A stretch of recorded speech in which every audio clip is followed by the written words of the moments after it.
تمہیں یاد ہے تنوا، مجھے لگتا تھا سروش عروج کا کزن ہے۔ میرا شک درست تھا، سروش وہی لڑکا ہے جو عروج کا کزن ہے اور اکثر کالج کے باہر کھڑا ہوتا ہے، اور کالج کی بہت سی لڑکیاں اس غلط فہمی میں مبتلا ہیں کہ وہ ان سے محبت کرتا ہے اور انہی کے لیے کالج کے باہر کھڑا رہتا ہے۔ بہرحال گیٹ کیپر نے کئی دن اس پر نظر رکھی ہوئی تھی۔ پرسوں اس نے کسی اسٹوڈنٹ پر وسلنگ کی تو گیٹ کیپر نے پکڑ کر پٹائی کر دی۔ اس پر سروش نے جیب سے چاقو نکال کر گیٹ کیپر کو زخمی کر دیا۔ کالج کے تینوں گارڈز بھی وہیں موجود تھے۔ انہوں نے سروش کو پکڑ کر کلریکل آفس میں بند کر دیا اور ہیڈ کلرک نے پولیس بلوا لی۔ اس دوران سروش دروازہ توڑنے کی کوشش کرتے ہوئے عروج کا نام لینے لگا۔ جب پولیس آئی تو سروش نے بیان دیا کہ گیٹ کیپر اس پر الزام لگا رہا ہے کیونکہ چند روز پہلے اس کی گاڑی سے اس گیٹ کیپر کو ٹکر لگ گئی تھی اور وہ اسی کا بدلہ لے رہا ہے، جبکہ وہ تو ہر روز یہاں اپنی خالہ زاد بہن عروج کو پک اینڈ ڈراپ کرنے آتا ہے جو 3rd ایئر کی اسٹوڈنٹ ہے۔ انسپیکٹر نے کہا کہ عروج کو بلوائیے۔ جب عروج وہاں پہنچی تو اس سے عروج کے بیان کی تصدیق مانگی گئی۔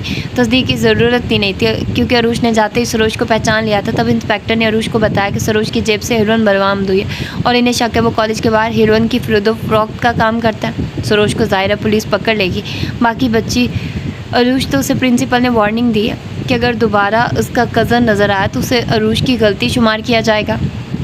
لو، اس میں عروج کی کیا غلطی ہے؟ نمرا نے جلدی سے کہا۔ تمہیں آج تک عروج کی غلطی نظر آئی ہے؟ ابیر نے سلجھ کر کہا۔ مجھے ایک بات تو بتاؤ ابیر، جو خبر کسی کو نہیں پتہ ہوتی وہ تم کو کیسے پتہ چل جاتی ہے؟ نمرا نے بے حد طنزیہ انداز میں پوچھا۔ مطلب؟ ابیر نے چونک کر اسے دیکھا۔ مطلب یہ کہ عروج کے کزن کے متعلق تم جو فرضی قصہ سنا رہی ہو اس کے بارے میں کسی اور کو تو نہیں پتہ؟ کیا وجہ ہے کہ پورے کالج میں صرف تم کو ہی خبر ہو سکی؟ اس کا انداز ابھی بھی سابقہ تھا۔ تمہارا دماغ تو خراب نہیں ہو گیا نمرا؟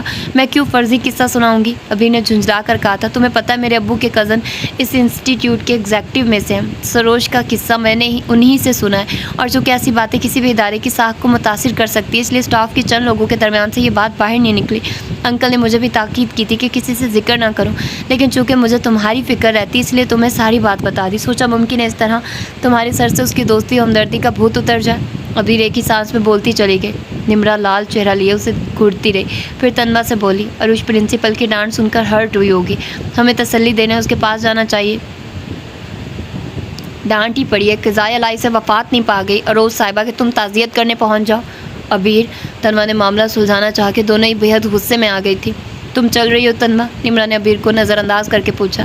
تنوا مخمصے میں پڑ گئی۔ نمرا کے ساتھ جاتی تو ابیر کو اعتراض ہوتا اور ابیر کی بات مانتی تو نمرا نے خفا ہو جانا تھا۔ ٹھیک ہے تمہاری مرضی۔ نمرا نے اسے تذبذب میں دیکھ کر سر موڑی سے کار مخالف سمت پلٹی۔ تم نے تو کہا تھا تم نے عروج سے دوستی ختم کر دی ہے، ابیر نے طنزیہ لہجے میں کہا۔ نمرا نے گردن موڑ کر غضبناک نظروں سے اسے دیکھا اور تیز تیز قدم اٹھاتی چلی گئی۔ کیا ضرورت تھی تمہیں فضول کا قصہ سنانے کی؟ نمرا کے جاتے ہی تنوا نے خفگی اور جھنجھلاہٹ کے ساتھ کہا۔ تمہیں پتہ نہیں ہے وہ عروج کے متعلق کچھ نہیں سنتی تو پھر جھوٹ کیوں بولتی ہے کہ عروج سے دوستی ختم کر چکی ہے؟ ابیر تنک کر بولی تھی۔ مجھے پتا تھا اس نے جھوٹ بولا کہ عروج سے دوستی ختم کر چکی ہے، تبھی میں نے سروج کے متعلق ساری بات بتائی کہ شاید اب وہ عبرت پکڑ لے اور عروج جیسی لڑکی سے منہ موڑ لے، مگر نہ جی، وہ نمرا صاحبہ ہی کیا جن کی عقل میں کوئی بات سما جائے۔